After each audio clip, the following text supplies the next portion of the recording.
Ce sont les pires erreurs d'arbitrage de l'histoire de l'UFC. On commence avec ce combat entre Ben Askren et Robbie Lawler. Dès le début du combat, ça se passe très mal pour Askren qui prend un énorme slam de Lawler. Il faut avouer que personne s'y attendait, Ben Askren a fait les JO en lutte, c'était un spécialiste.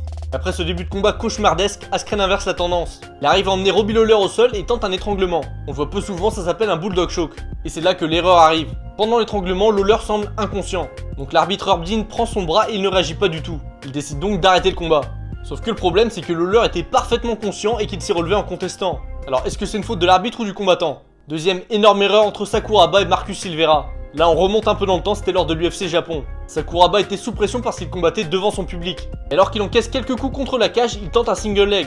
Sauf que là l'arbitre intervient et il stoppe le combat sans que personne ne comprenne pourquoi. En fait il a cru que Sakuraba tombait à cause des coups et non pas parce qu'il tentait une amenée au sol. Donc là on est quand même sur une très grosse erreur et le combat a été changé en no contest. Et un match retour a été décidé le soir même. Bon, on peut aussi dire que les Yakuza ont sûrement poussé pour avoir ce match retour.